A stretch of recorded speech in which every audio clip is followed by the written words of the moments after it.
हम सब ने कभी ना कभी खुद को ख्वाब में गिरते हुए महसूस किया है और एक झटके से जाग उठते हैं। लेकिन जरा सोचिए, अगर आप ख्वाब से जागे ही ना, अगर आपकी असल दुनिया, आपकी मेहनत, आपकी पहचान एक लम्हे में, एक कार हादसे के बाद किसी दूसरे खौफनाक डायमेंशन में बदल जाए। यही वो खौफ था जो आर्किटेक्ट को महसूस हुआ था। वो एक एम्बिशियस डिजाइनर था जिसका काम उसे कभी सेटिस्फेक्शन नहीं दे पाया था। दुनिया ने इस काम को मुस्तरद कर दिया था, लेकिन इसकी एक गर्लफ्रेंड थी, फीलिंग, जो इस पर जान छिड़कती थी। एक दिन वही आर्किटेक्ट एक खौफनाक एक्सीडेंट का शिकार होता है और जब उसकी आंख खुलती है तो वो किसी अस्पताल के इमरजेंसी रूम में नहीं, बल्कि एक ऐसी दुनिया में होता है जहां हर चीज सड़ रही थी, हर इमारत टूटी फूटी थी, जैसे किसी ने जहर घोल दिया हो। ये दुनिया रियलिटी के सारे कवानीन को तोड़ चुकी थी। ये थी एक कोमा की दुनिया, जिसे लोग the dream version of Inception भी कहते हैं। क्या इस दुनिया से निकलना मुमकिन था, या क्या इसे यही रह गए फॉरगॉटन मेमोरीज के जरिए बनी एक सिटी ऑफ ड्रीम की तामीर करनी थी।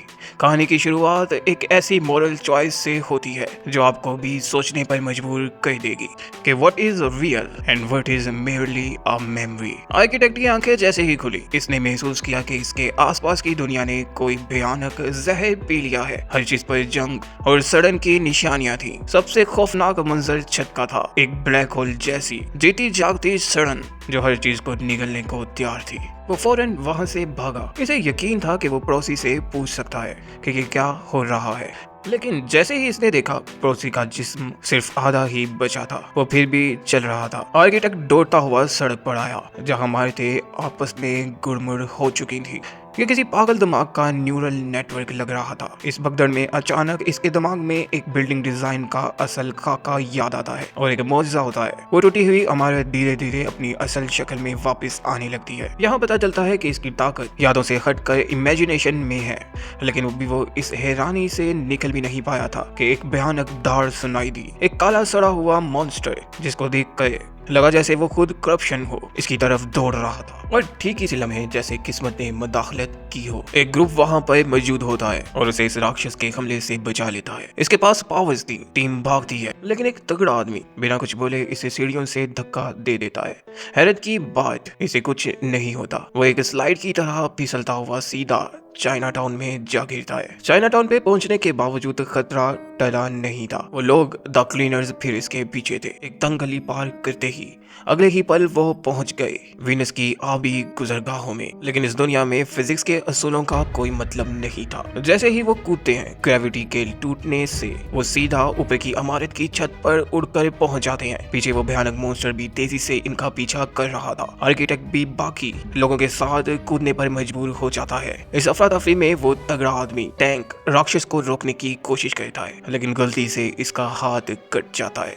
ये दुनिया कैसी है जहाँ लोग हाफ बॉडी के साथ चल रहे हैं, लेकिन थोड़ी सी चोट भी खतरनाक है। जैसे ही वो छत से बाहर निकलते हैं, क्लीनर भी इनके पीछे आ जाता है। बचने का कोई रास्ता नहीं था। ऐसे में इनमें से एक आदमी जिसके पास पावर्स नहीं थी, खुद को कुर्बान करने का फैसला करता है। वो बाहर निकलता है, राक्षस का ध्यान भटकाता है और फिर अपने जिस्म पर लगे बॉम्ब को ब्लास्ट कर देता है। धमाका होता है, मॉन्स्टर के टुकड़े टुकड़े हो जाते हैं और बाकी लोग मौका देखकर वहां से निकल जाते हैं। एक सेकंड की आजादी, एक जान की कीमत पर। कुछ देर बाद जब वो एक महफूज रास्ते, सेफ रूट पर पहुंचते हैं, तो ग्रुप की खातून जंगजू महिला योद्धा, जिसे फीलिंग कहते थे, आर्किटेक्ट को सच बताती है। ये दुनिया असल में बेहोश पड़े लोगों की अधूरी यादों से बनी है। जिस चीज को लोग शिद्दत से याद रखते हैं और यहाँ प्रॉकेट हो जाती है, और जो चीजें भुला दी जाती हैं वो हमेशा के लिए मिट जाती हैं। यही वजह है कि हर चीज अधूरी और टूटी फूटी सी लगती है, क्योंकि इंसानी यादें भी तो अधूरी ही होती है। एक तवील सफर के बाद वो लोग एक वीरान इलाके में खड़ी एक पुरानी बस तक पहुंचते हैं, लेकिन जैसे ही आर्किटेक्ट बस के अंदर जाता है, वो हैरान रह जाता है, क्योंकि दूसरी तरफ एक और सीक्रेट शेल्टर खुलता है। ये कैसा कमाल है।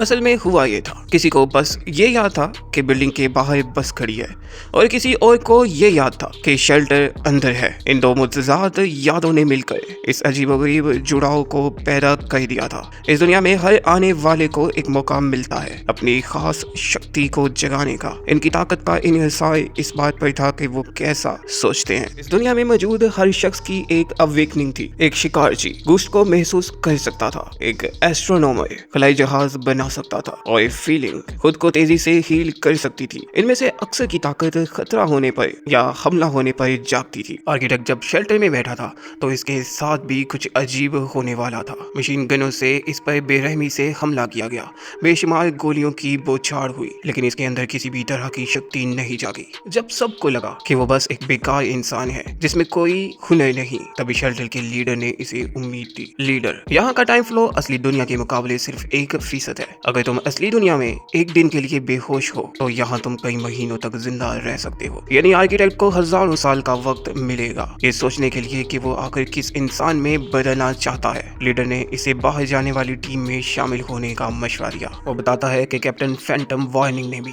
अपनी ताकत ऐसे ही एक मिशन पर खोजी थी और आज इसी की वजह से वो पूरी टीम का लीडर है। लीडर की इस मोटिवेशन से मुतासिर होकर आर्किटेक्ट भी टीम के साथ एक आउटिंग मिशन पर जाने का फैसला करता है। फैंटम पहले तो नए लड़के को साथ ले जाने से मना करता है, लेकिन लीडर के दबाव पर मानना ही पड़ता है। इस मिशन का मकसद आसान था, रास्तों को उड़ा देना ताकि क्लीनर्स नामी खतरनाक ताकतें शेल्टर तक ना पहुंच सके। आज का टारगेट था एक पुरानी आर्म्स फैक्ट्री जहां इन्हें जरूरी एक्सप्लोसिव्स मिलने वाले थे। रास्ते में चलते हुए आर्किटेक्ट पहली बार क्लीनर्स की असलियत जानता है। असल में वो सब लोग जो असल दुनिया में ब्रेन डेड हो चुके हैं, लेकिन जिनके घर वाले अब भी इन्हें मशीनों के सहारे जिंदा रखे हुए हैं। इनका जिस्म मर नहीं पाता और धीरे धीरे वो इस ड्रीम वर्ल्ड में भयानक राक्षसों में बदल जाते हैं। वो अब जिंदा इंसानों को पकड़कर अपने जैसा बना सकते हैं। कुछ ही देर में टीम एहतियात से इस फैक्ट्री तक पहुंच जाती है। वो इमारत एक भूल भुलैया जैसी थी जहां हर कोना अजीब तरीके से जुड़ा हुआ था। अंदर मौजूद सिक्योरिटी गार्ड्स वैसा ही बर्ताव कर रहे थे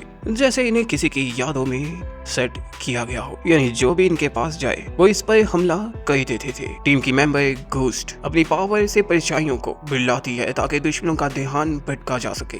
इसी बीच फैंटम चुपचाप पीछे से आकर गेट के गार्ड को खत्म कर देता है। सब मिलकर सिक्योरिटी को तोड़ते हैं और आखिरकार वो लोग हैंगर रूम तक पहुंच जाते हैं। हैंगर रूम में जो मंजर था वो किसी सपने जैसा था। एक तरफ फैक्ट्री, दूसरी तरफ फैली हुई समुद्र की लहरें और इनके बीचों बीच एक अजीबोगरीब बनाना एसोसिएशन का एरिया। यहाँ मिशन का टारगेट था पानी के अंदर चलने वाले टोरपेडो के अंदर मौजूद एक्सप्लोसिव्स। जैसे कि टीम टोरपेडो को खोलने लगती है तो उसे अचानक कुछ अजीब महसूस करता है और इसकी आशंका सही साबित होती है। टोरपेडो को लटकाए रखने वाली लोहे की चेन पर 3 क्लीनर्स धीरे धीरे पास आ रहे थे। कैप्टन फैंटम फौरन हुक्म देता है कि सब पीछे हट जाएं। सिर्फ 2 लोग, जो एक चेन पकड़ रहा है और दूसरा जो अंदर से धमाका खेज मवाद निकाल रहा है, वही रहे। लेकिन तभी हमारा आर्किटेक्ट हीरो चिल्लाता है और अपने साथी को चेन तोड़ने का कहता है। वो खुद चेन थाम लेता है।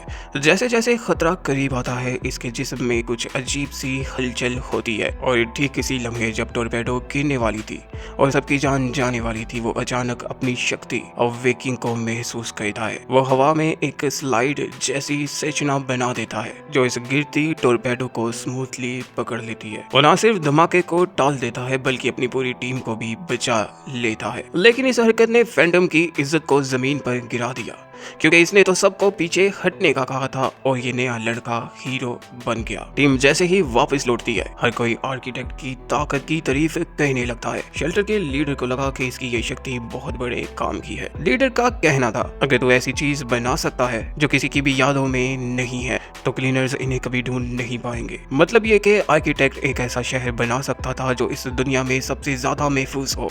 अब जब इसे पहली बार दुनिया से सच्चा अपनापन मिला तो थोड़ी हिचकिचाहट के बाद वो लीडर का प्रपोजल मान लेता है। लीडर हुक्म देता है कि अगले दिन एक आइलैंड पर शिफ्ट किया जाएगा जहां ये शहर बनाना शुरू होगा। इस मुहिम की क़यादत के लिए एस्ट्रोनॉमर को लीडर बनाकर भेजा जाएगा, लेकिन हमारा आर्किटेक्ट हीरो अब भी अपनी शक्ति को लेकर कॉन्फिडेंट नहीं था। रात के अंधेरे में छुपकर बार बार कोशिश करता है लेकिन हर बार नाकाम हो जाता है। तभी फीलिंग इसे याद दिलाती है कि पिछली बार इसे डिजाइन का एक नक्शा दिखा था। वो अपनी आंखें बंद करता है और अपने दिमाग में एक बिल्डिंग का डिजाइन सोचता है। अगले ही पल एक शानदार छोटा टावर इसके सामने प्रकट हो जाता है। यादों की इस दुनिया में ये काबिलियत किसी मोजे से कम नहीं थी। इस मोजे ने ना सिर्फ सबको चौंका दिया बल्कि फीलिंग भी इसकी तरफ आकर्षित हो गई और धीरे धीरे दोनों एक दूसरे के करीब आने लगे।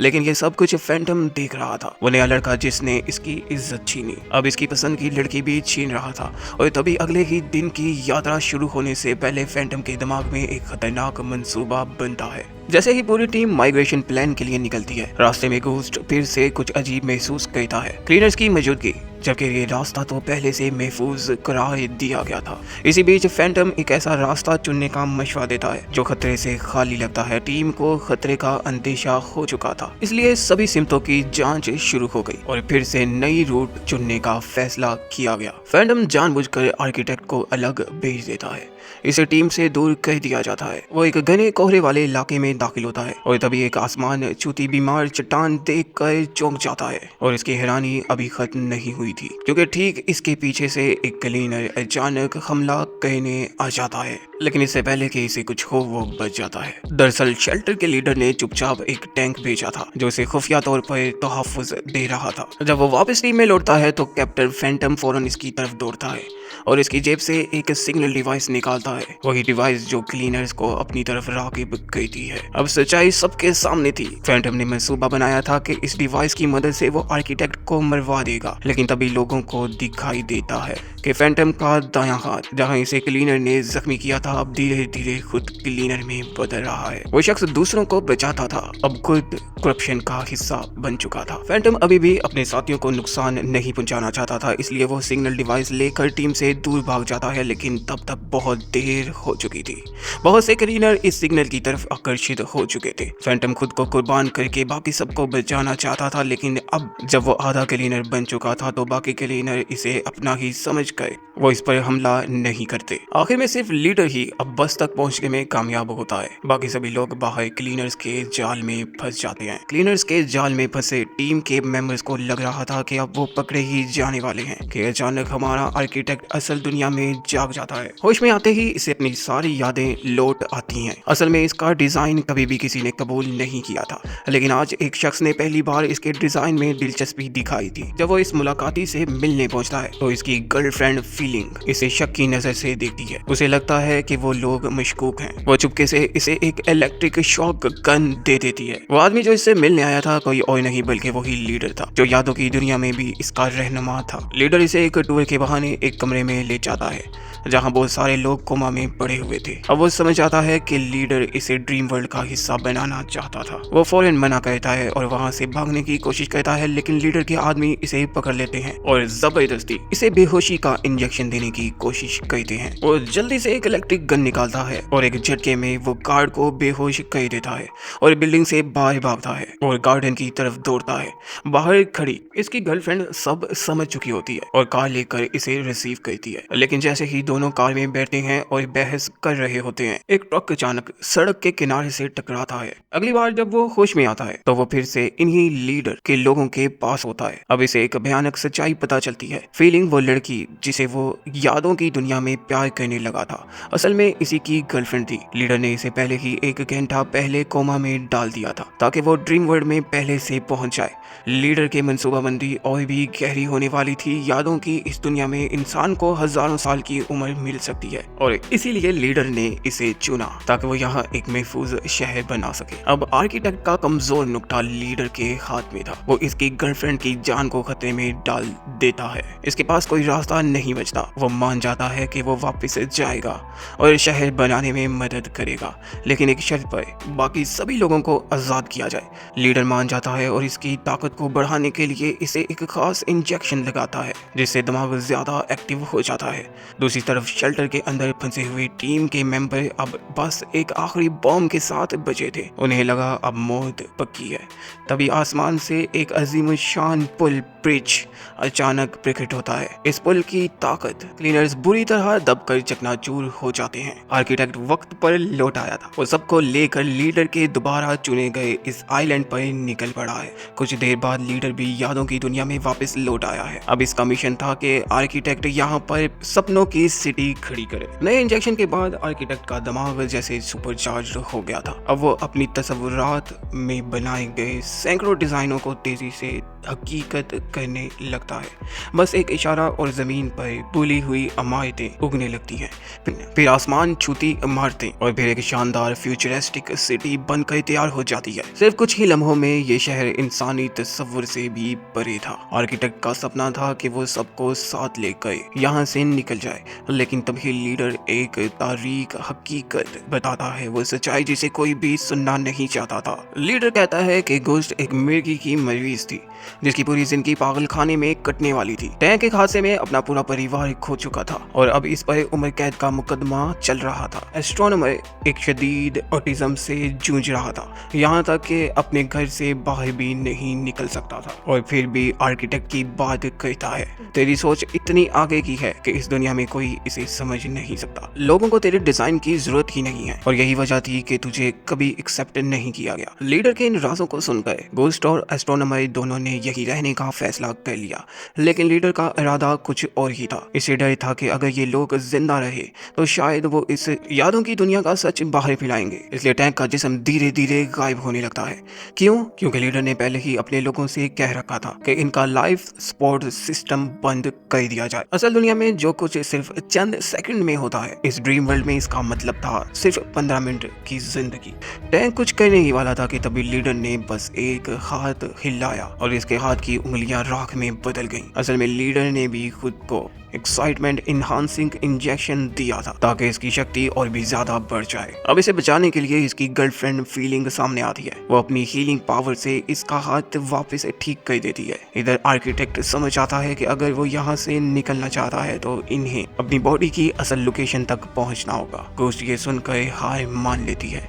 वो अब लड़ना नहीं चाहती। धीरे धीरे इसका जिस्म भी गायब हो जाता है। आर्किटेक्ट बचा है अकेला, लेकिन वो हार नहीं मानता। वो एस्ट्रोनॉमर और अपनी गर्लफ्रेंड को लेकर इस पुरानी इमारत की तरफ जाता है जिसकी यादें इसके दिमाग में थी, लेकिन अंदर घुसते ही इन्हें समझ आता है कि पूरा लेआउट गड़बड़ है। एस्ट्रोनॉमर इसे याद दिलाता है कि अगर तुझे बाहर निकलना है तो इस कमरे की हर डिटेल को याद करे। इसे याद आता है कि इस रूम में सामने एक पिरामिड की पेंटिंग लगी थी। वो इसी सीमत यानी इसी दिशा में मुड़ता है और आखिरकार सही रास्ता मिल जाता है, लेकिन अब बहुत देर हो चुकी थी। एस्ट्रोनॉमर का जिस्म भी धीरे धीरे गायब हो जाता है। वो भी यादों की दुनिया में मिट जाता है। लीडर ने ये सब पहले से प्लान कर रखा था। इसे यकीन था कि एस्ट्रोनॉमर रास्ता ढूंढ ही लेगा, इसलिए इसने पहले ही वहां घात लगाकर इंतजाम किया। अब लीडर और आर्किटेक्ट आमने सामने थे। आर्किटेक्ट की शक्ति लीडर की बूस्टेड एनर्जी के सामने कुछ भी नहीं थी। लीडर इसे पकड़ लेता है। अब वो इसे राख में बदलने ही वाला था कि तभी एक हैरत अंगेज ट्विस्ट आता है। लीडर का जिस्म अचानक से बर्फ में जम जाता है। वो पूरी तरह से फ्रीज हो जाता है। असल में लीडर अब खुद क्लीनर का हिस्सा बन चुका था। वो खुद धीरे धीरे इस दुनिया से इसी मॉन्स्टर में बदल रहा था जिससे वो सबको बचाना चाहता था। आर्किटेक्ट ने इस मौका का फायदा उठाया और फीलिंग के साथ वहां से भाग निकला। क्या आर्किटेक्ट अब बाहर निकल आएगा? क्या वो दुनिया जो इसने बनाई कभी हकीकत बन सकेगी? क्या यादों की दुनिया एक नई शुरुआत है या अधूरी जिंदगी का आखिरी पड़ाव? आर्किटेक्ट और फीलिंग इस अजीबोगरीब और खौफनाक दुनिया से बचकर अपनी आखिरी मंजिल तक पहुंच जाते हैं। हमने देखा कि कैसे लीडर जिसने इस पूरी पनाहगाह को बनाया था वो खुद इस करप्शन का शिकार हो गया जिससे वो सबको बचा रहा था। यही होता है जब आप हकीकत को बदलने की कोशिश करते हैं। कभी कभी हकीकत आपको बदल देती है।